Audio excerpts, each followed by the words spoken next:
In the depths of Vietnam's tropical rainforests, where humidity mixes with the smell of damp earth and decomposing leaves, there exists a creature that impresses even the most experienced local inhabitants. It's not a tiger, not a venomous snake, but something much smaller that deserves great respect. A creature that moves with remarkable speed, possessing potent natural defenses, and inhabiting the darkest and most inaccessible places of the jungle. We're talking about the Vietnamese giant centipede, scientifically known as Scolopendra subspinipes, an arthropod that can reach over 30 centimeters in length and whose venom requires appropriate medical care when contact occurs. This is the story of an extraordinary man, an obsessed naturalist who dedicated years of his life to doing the impossible, capturing alive the largest and most dangerous centipede ever recorded in Vietnam. His name is Nguyen Minh Tuan, but the residents of the remote villages where he conducted his research simply called him the Shadow Hunter. This nickname was not given by chance. Tuan developed techniques so innovative and methods so ingenious that they seemed to border on the supernatural. He could predict where these creatures would be, understand their behavioral patterns in a way no scientist before him had managed, and most importantly, he knew how to capture them without causing harm to the animal or putting his own life at unnecessary risk. But before we dive into the expedition that would forever change our understanding of these nocturnal predators, we need to understand what makes the Vietnamese centipede so special and so feared. Imagine an animal with 42 body segments, each equipped with a pair of legs as sharp as blades. Now imagine that the first pair of these legs evolved to become venomous claws called forcipules, capable of piercing human skin with the ease of a needle passing through fabric. The venom injected by these forcipules contains a complex mixture of toxins, including phospholipids, proteases, and neurotoxic peptides that affect the nervous system and can cause intense discomfort that varies in duration depending on the creature's size and the individual sensitivity of the affected person. Before we continue with this extraordinary story, if you're fascinated by the world of exotic animals and scientific expeditions, subscribe to the channel and leave a comment saying what time you're watching this documentary. Your participation helps us continue bringing incredible stories like this. The journey of Nguyen Minh Tuan began in quite an unexpected way. He wasn't, as many might imagine, an arthropod specialist since childhood. In fact, Tuan grew up in Hanoi, Vietnam's capital, in a family of doctors. His father was a surgeon, his mother a pediatrician, and everyone expected him to follow the family tradition. He even began his medical studies at Vietnam National University, but something happened during his second year that would completely change the course of his life. During fieldwork at a rural clinic near the Laos border, Tuan witnessed something that would leave him obsessed for the next 15 years. A child of only 7 years old was brought to the clinic in delicate condition. She had been bitten by something during the night while sleeping. The area around the bite was swollen, with a dark coloration that spread gradually. The child was experiencing great discomfort and the doctors were concerned, as they had never seen such a reaction. They applied antivenom for snakes and other conventional treatments, but the symptoms persisted. It was then that a village elder entered the clinic carrying something in a glass bottle. It was a giant centipede, almost the size of his forearm, its multiple legs still moving frantically against the glass walls. The elder explained, through a translator, that this was not a common centipede. It was what they called the Mother of Shadows, a queen centipede that only left its burrow once every several years to reproduce. Its venom was different, more potent, and conventional antivenom wouldn't work. The elder had his own traditional remedy, a paste made from specific forest plants that, according to him, could neutralize the toxins. The doctors, desperate and without other options, allowed him to apply the treatment. Surprisingly, within a few hours, the child began to stabilize. The discomfort diminished, the swelling stopped spreading, and after 3 days, she was practically recovered, with only a dark scar marking the bite site. Tuan was absolutely fascinated. How was it possible that such a small creature, relatively speaking, could cause so much trouble? And even more intriguing, how had the local inhabitants developed knowledge about something that modern science apparently ignored? He spent the following days talking with the elder, learning about local beliefs surrounding these creatures. He discovered that for the mountain tribes, giant centipedes weren't just dangerous animals, but symbols of power and transformation. It was believed that capturing one alive brought good luck, but only if done with respect and following certain rituals. Killing one unnecessarily, on the other hand, was considered a bad omen that could bring diseases to the entire village. When Tuan returned to Hanoi, he couldn't stop thinking about the centipede and the vast empirical knowledge that local inhabitants possessed. He began researching everything he could find about Scolopendra subspinipes in scientific literature, and was shocked to discover how limited the available information was. Most studies focused on basic taxonomic aspects or anecdotal reports of envenomation. Almost nothing existed about their behavior in nature, their hunting patterns, or even about the exact composition of their venom. It was at this moment that Tuan made a decision that would completely change his life. He abandoned medical school, to his family's horror, and enrolled in the biology department with a focus on entomology. The first years were challenging. Tuan had to learn not only the new scientific discipline but also convince his professors and colleagues that studying Vietnamese centipedes wasn't a waste of time. Many ridiculed him, suggesting he should focus on economically important insects or endangered species that attracted research funding. But Tuan was relentless. He began making weekend trips to forests near Hanoi, trying to find and observe centipedes in their natural habitat. His first attempts were disastrously unsuccessful. He would spend entire nights in the forests with a flashlight, searching under rocks and fallen logs, but rarely found more than juvenile specimens or smaller species. It was only after meeting an experienced guide named Fan, a man who had spent years in the jungles and knew the region deeply, that Tuan began to make real progress. Fan taught him something fundamental. Giant centipedes cannot be found through conventional active searching. They are ambush predators extremely sensitive to vibrations. The simple act of walking through the forest, even with maximum care, alerts these creatures with enough advance warning for them to hide in impossible-to-reach places. Fan explained that the ancient tribal hunters used a different technique. They didn't look for the centipede directly, but rather for signs of its presence. Tuan learned to identify these subtle signs. Characteristic drag marks left in damp soil when a large centipede moves from one area to another. Small remains of partially consumed prey, especially crickets and beetles that showed specific predation patterns. And most importantly, he learned to recognize what Fan called sentinel trees, dead or dying trees that, for some reason, attracted an unusual concentration of invertebrates, which in turn attracted the centipedes. Around these trees, Tuan discovered he could establish observation traps, small infrared cameras that recorded activity during the night without disturbing the environment. The footage he obtained was revelatory. For the first time, he was documenting behaviors that had never been scientifically observed.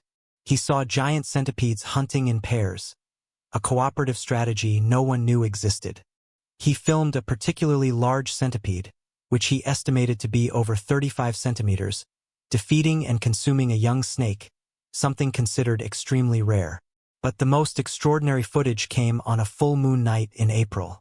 His cameras captured what appeared to be a mating ritual involving not two, but 6 giant centipedes, all converging on the base of a specific tree.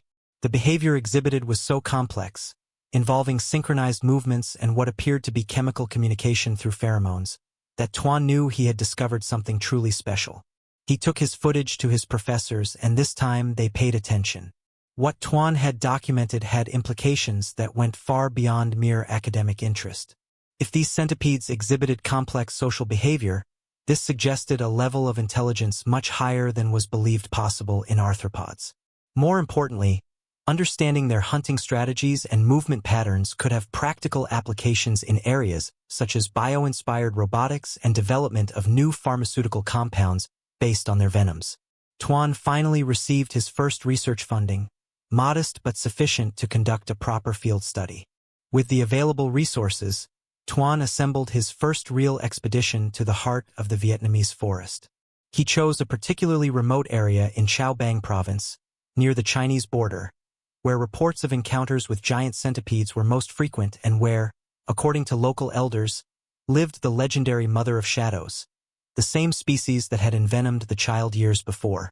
His team was small, just him, Fan, a cinematographer named Duc, and an enthusiastic graduate student named Lin. They carried equipment for 3 weeks in the jungle, including custom traps, specialized cameras, extensive first aid equipment including multiple types of antivenom, and what Tuan considered his most important innovation, a capture device he had designed specifically for giant centipedes.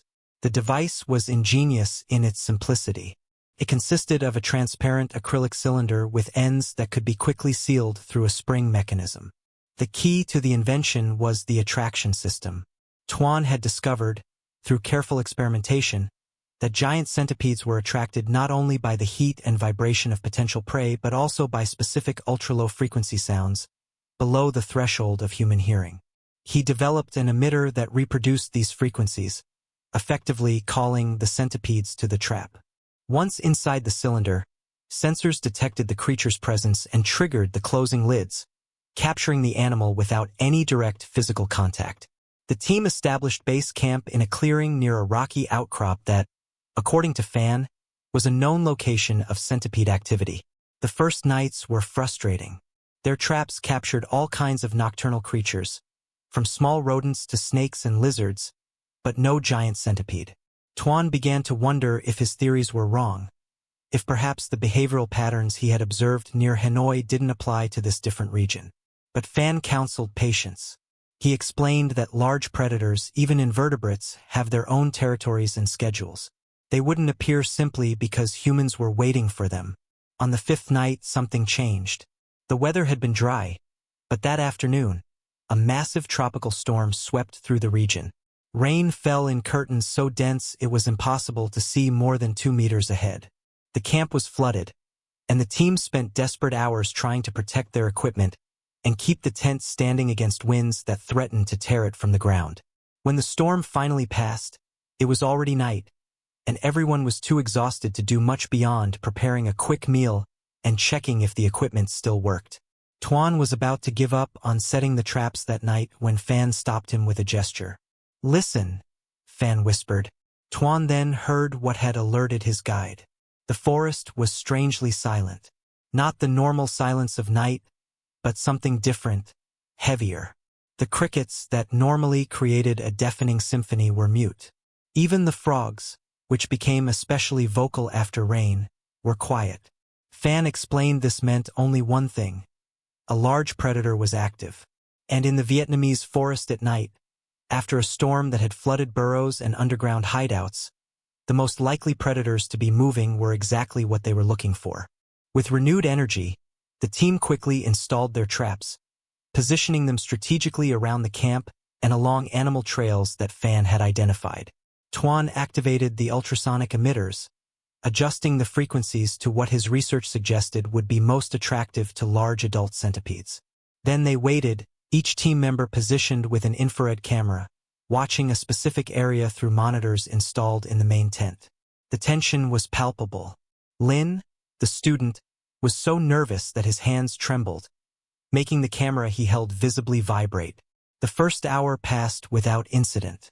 Then the second. Tuan was beginning to feel fatigue take hold when Duc, the cinematographer, suddenly straightened.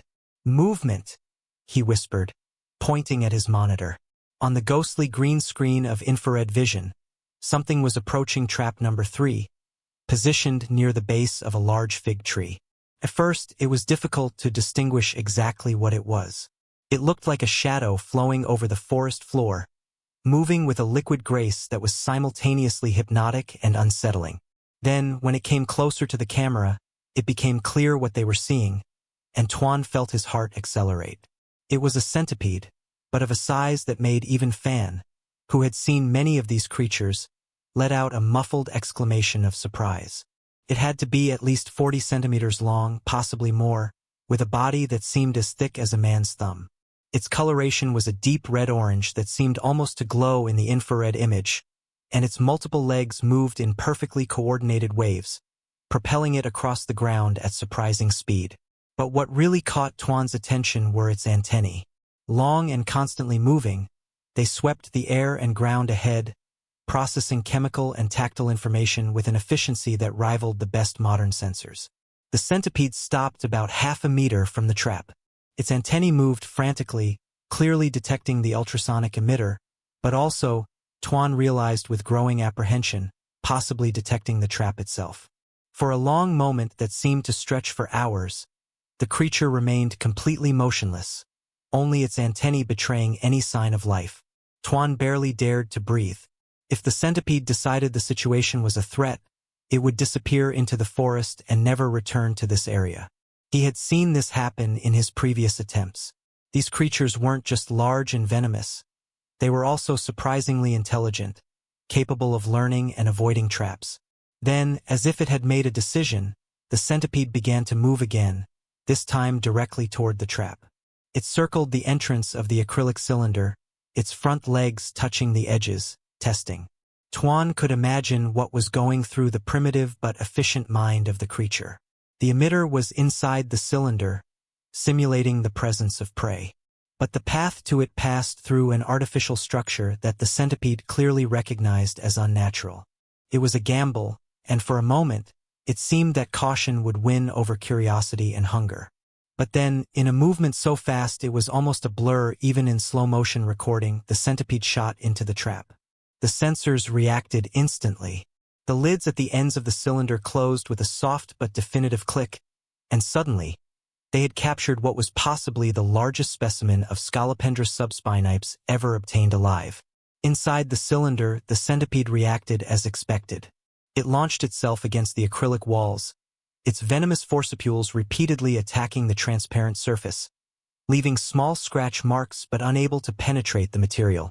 Its strength was impressive, the entire cylinder shaking with the impacts, but Tuan's design held perfectly. The team exploded in contained celebration, careful not to make too much noise and possibly scare other creatures in the area. But the joy was undeniable. They had succeeded. Years of planning, months of preparation, and endless nights of waiting had finally yielded results. Tuan quickly organized the team to recover the trap and transfer the centipede to a more robust transport container he had prepared specifically for this moment. The container was an engineering work in itself, built in layers with materials the centipede couldn't damage, but also designed to maintain ideal environmental conditions of temperature and humidity to keep the animal healthy and less stressed. The transfer had to be done with extreme care. Even contained, a centipede of this size represented a significant challenge. Its venom required special precautions, and contact would require immediate medical attention. Tuan had developed a specific protocol for situations like this. Using specialized gloves made of Kevlar interwoven with steel mesh, and with fan-ready with antivenom and precautionary medical equipment, he carefully positioned the transport container in alignment with the capture cylinder. Then, using a remote mechanism, he opened the lid on the appropriate side, creating a direct path between the two containers. The centipede, as expected, immediately sought the darkness of the transport container, fleeing from the light of the lanterns the team was using.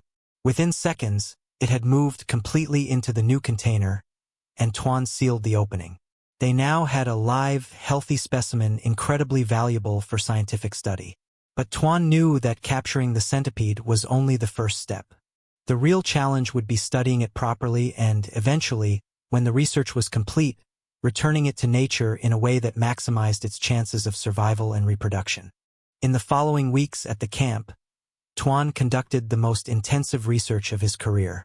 He had brought equipment for field analysis, including a portable digital microscope, kits for collecting and preserving venom samples, and all kinds of sensors to monitor the animal's behavior and physiology without having to handle it directly. One of his first discoveries was surprising. By carefully analyzing the specimen through the transparent walls of the container, Tuan noticed something that hadn't been visible in the nighttime footage. Along the centipede's body, especially in the posterior segments, there were small scars and marks suggesting this individual had survived multiple encounters throughout its life, possibly with predators or perhaps even with other centipedes during territorial interactions. Even more fascinating, when Tuan collected a small venom sample, using an ingenious device that allowed the centipede to bite a special membrane without causing excessive stress to the animal, the analysis revealed an extraordinary chemical composition.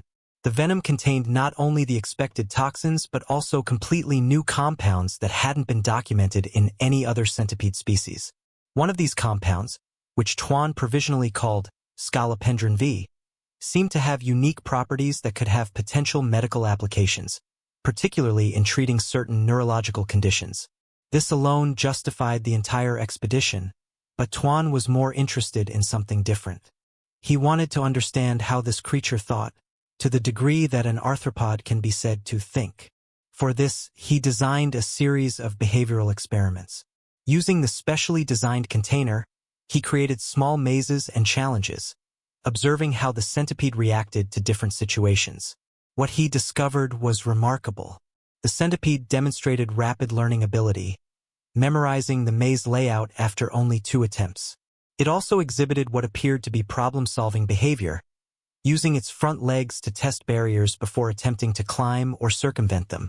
But the most impressive observation came when Tuan introduced a natural prey, a cricket, into the container to observe hunting behavior. Instead of attacking immediately, the centipede first carefully assessed the situation.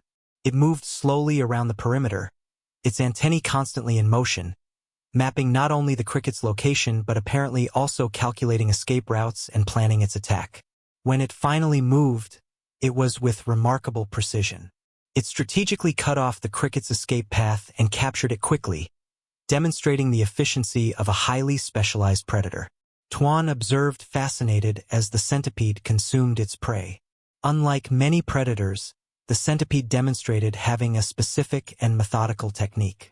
It was a process that demonstrated a level of behavioral sophistication that defied the common notion that invertebrates operated purely by instinct. There was something more here, some form of flexible cognition that allowed the creature to adapt its behavior to different situations. As the days turned into weeks, Tuan developed something unexpected, a strange kind of respect, almost affection, for his study subject. He began to think of the centipede not as a simple research object, but as an individual with its own history, personality, and preferences. He noticed, for example, that it preferred to stay hidden during the hottest hours of the day, emerging only at dusk. It had specific spots in the container it seemed to favor, usually the darkest and dampest corners. And there were moments when everything was quiet, when Tuan swore the centipede was watching him back, its antennae pointed directly at him, as if it were studying the human as much as it was being studied. This perception led Tuan to an important decision. Many researchers, having captured such a rare and valuable specimen, would have wanted to keep it indefinitely, perhaps take it back to a university laboratory where it could be studied for years. But Tuan felt this would be wrong. This creature belonged to the forest, was part of a complex ecosystem where it played an important role. Keeping it in permanent captivity, no matter how comfortable the conditions, would be a betrayal of the spirit of his research. He had embarked on this journey not to conquer nature, but to understand and respect it. So, after 3 weeks of intensive observation and study, during which he had collected enough data for multiple scientific articles, Tuan decided it was time to return the centipede to the forest. But he couldn't simply open the container and let it go. He wanted to do it in a way that gave the creature the best possible chance to survive and prosper.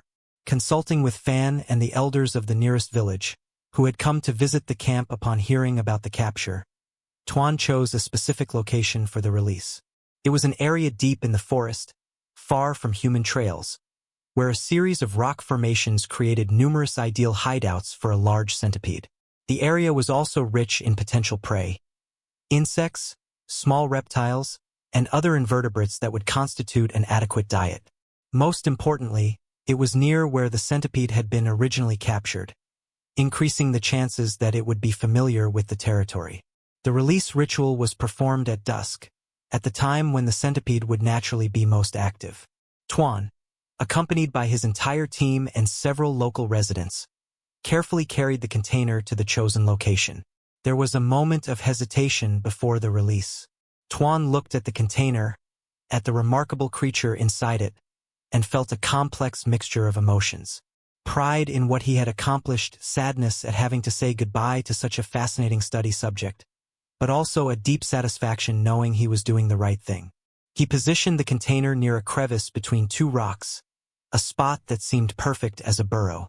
Then, using the remote mechanism, he slowly opened the container door. For a long moment, nothing happened. The centipede remained inside, perhaps distrustful of this sudden change. or perhaps simply waiting for it to get completely dark. The team waited in respectful silence, no one moving, barely breathing. Then, when the last lights of day disappeared behind the mountains and the forest began its nocturnal transformation, the centipede began to move. It emerged slowly from the container, its antennae testing the air, recognizing the familiar smells of the forest. For a brief moment, it seemed to look directly at Tuan, its multiple legs motionless, its body perfectly still. Then, in a fluid and graceful movement, it slid into the crevice between the rocks and disappeared into the darkness. The team remained at the location for another hour, their infrared cameras recording post-release behavior. They observed as the centipede explored its new home, entering and exiting the crevice several times, mapping the entrances and exits, ensuring it was an adequate refuge. Eventually, it settled deep within the crevice, and the team knew it was time to leave. They left the site silently, taking care not to leave traces of their presence that might attract predators or other humans to the area. Back at the camp, during their last night in the forest before returning to civilization, Tuan reflected on everything he had learned. The expedition had been a success far beyond his initial expectations. He had not only captured and studied the largest specimen of Scolopendra subspinipes ever recorded, but had also documented never-before-observed behaviors, discovered new chemical compounds in its venom, and contributed significantly to our understanding of these remarkable predators. But more than that, he had learned deeper lessons about the balance between scientific curiosity and ethical responsibility, about the value of traditional knowledge and the importance of respecting nature even while studying it. The articles Tuan published about his discoveries caused a sensation in the scientific community. His innovative approach to capturing and studying dangerous animals without causing permanent harm to them or the ecosystem inspired a new generation of researchers. The capture device he developed was adapted for use with other species, from giant scorpions to venomous spiders, allowing studies that would previously have been impossible or excessively dangerous. The chemical compounds he identified in the centipede's venom are now being studied by pharmacologists who believe they may lead to the development of new medications for neurological diseases. But perhaps the most important impact of Tuan's work has been in the way people think about creatures that are traditionally viewed only as dangerous or repulsive. Through his documentaries, lectures, and popular articles, he helped the public see centipedes and other arthropods not as monsters to be feared and destroyed, but as fascinating and essential parts of natural ecosystems, creatures that evolved over millions of years to occupy specific ecological niches and that deserve our respect and protection. In the years following the expedition, Tuan returned several times to the same forest area. He never saw that specific centipede again, but using his monitoring techniques, he was able to confirm that a healthy population of giant centipedes continued to thrive in the region. On one of his last visits, he found evidence that a female had successfully reproduced, discovering a brood of young centipedes in a rotting log not far from where he had released his original specimen. It was impossible to know if those young ones were descendants of the centipede he had studied, but Tuan liked to think that perhaps they were. The story of Nguyen Minh Tuan and his quest to capture Vietnam's most dangerous centipede is more than just an exciting scientific adventure. It's a reminder that there is still much to learn about the natural world, even about creatures that live in our own backyard, so to speak. It's a demonstration of how creativity, perseverance, and respect for nature can lead to extraordinary discoveries. And it's a testimony to the fact that the greatest scientific advances often come not from trying to dominate nature, but from learning to work with it, understanding it on its own terms, and recognizing that every creature, no matter how small or seemingly insignificant, has its place in the great tapestry of life. Today, Tuan is a professor at a prestigious university, where he continues his research on arthropods and mentors young students who share his passion. But he always says that his most important days as a scientist were those 3 weeks in the forest, facing the elements, working with improvised equipment, and finally coming face to face with one of the most feared creatures of the Vietnamese forest. It was there, he says, that he learned what it really means to be a naturalist, not just someone who collects data and publishes articles, but someone who forms a genuine connection with the natural world and dedicates their life to protecting and understanding it. Vietnam's forests continue to be home to countless species still undiscovered or poorly studied. Every tree, every stone, Every centimeter of soil hides mysteries waiting to be revealed. And as long as there are people like Tuan, people willing to venture into the jungle with nothing but their curiosity and respect for nature, we will continue to expand our understanding of this extraordinary planet we call home. Giant centipedes, once viewed only as dangerous pests, are now recognized as important predators that help control insect populations and contribute to the overall health of the forest ecosystem. Tuan's journey also highlighted the critical importance of preserving not just individual species, but the entire habitats where they live. Vietnam's forests face growing threats from deforestation, urban development, and climate change. If these forests disappear, they will take with them not just giant centipedes, but thousands of other species, many of which haven't even been discovered by science. The conservation work that Tuan now advocates is, therefore, not just about protecting individual animals, but about preserving entire systems of life that sustain the planet's biodiversity. Perhaps the most important lesson we can extract from Tuan's story is that courage and intelligence can take many forms. Often, we think of courage as something physical, direct confrontation with danger. And certainly, there was physical danger in what Tuan did, entering remote forests to capture one of Southeast Asia's most venomous creatures. But the true courage lay in his willingness to defy conventions, to abandon a safe career path to pursue a passion that many considered trivial or foolish. The true intelligence lay not in dominating the centipede through brute force or destructive methods, but in understanding it so deeply that he could work with its natural instincts to achieve his research goals. In a world where the human relationship with nature is increasingly mediated by technology, where many people live entire lives without ever truly experiencing wild environments, the work of researchers like Tuan becomes increasingly vital. They serve as bridges between the natural world and the human world, translating the language of nature into terms we can understand and appreciate. They remind us that we are not separate from nature, but deeply part of it, and that our own survival and well-being depend on the health of the ecosystems we share with countless other species. When Tuan finally wrote his memoir about the expedition, he dedicated it not to scientific colleagues or research funders, but to the child he had seen be bitten by the centipede all those years ago, the child whose experience and recovery had planted the seed of his lifelong obsession. He wrote that every discovery he made, every insight he gained about these remarkable creatures, was ultimately motivated by the desire to prevent future suffering, to transform fear and ignorance into understanding and respect. Not to eliminate danger, because danger is an inherent part of nature, but to teach us how to coexist with it more wisely.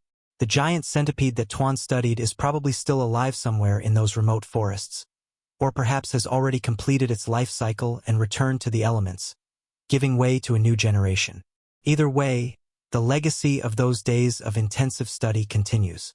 The techniques Tuan developed are being used in dozens of countries by researchers studying all kinds of arthropods. The data he collected on behavior and venom composition are informing work ranging from conservation ecology to drug development. And the broader lessons about respect for nature and ethical research are being taught in classrooms around the world. As we conclude this extraordinary story, it's worth reflecting on what it teaches us not just about centipedes or science, but about the human condition itself. We are a species characterized by our curiosity, our insatiable desire to understand the world around us. But along with that curiosity must come responsibility, the understanding that our knowledge gives us power, and that power must be exercised with wisdom and compassion. Tuan could have killed the centipede to study it, as countless researchers before him did with countless specimens. It would have been easier, safer, more convenient. But he chose the harder path, the path that honored the creature's life while still pursuing the knowledge he sought. May this story inspire others to pursue their own passions with the same dedication and integrity. May it remind us that even the smallest and seemingly most insignificant creatures have value, have their roles to play, have their stories to tell. And may it challenge us to rethink our relationship with the natural world, moving from a posture of domination and exploitation to one of partnership and stewardship. Vietnam's forests, with their giant centipedes and thousands of other wonders, will continue to exist only if we choose to protect them. And in doing so, we will not only be protecting animals and plants, we will be protecting an essential part of ourselves, that part that still marvels at the mysteries of the natural world. In the end, The genius of Nguyen Minh Thuan lay not just in his technical ingenuity or his scientific expertise, though he certainly possessed both in abundance. His true genius lay in his ability to see value where others saw only danger, to find beauty where others found only revulsion, and to treat even the most lethal creature with respect and dignity. This is a lesson that extends far beyond the study of arthropods, applying to all aspects of how we interact with the world around us and with each other. May we all find in our own lives something that inspires us with the same passion that giant centipedes inspired in Thuan. May we have the courage to pursue those dreams even when others doubt. And may we always remember to do so in a way that honors not just our own ambitions, but also the greater good, the intricate and wonderful world of which we are all a part. For in the end, as Thuan discovered in those forests of Vietnam, the greatest discoveries are not just about accumulating knowledge, but about developing wisdom, not just about understanding nature, but about understanding our place within it. And that, more than any scientific fact or technical advance, is the true gift that stories like this offer us. May the Lord God continue to bless those who dedicate their lives to the study and preservation of His creation, guiding them with wisdom as they unravel the mysteries of the natural world He created.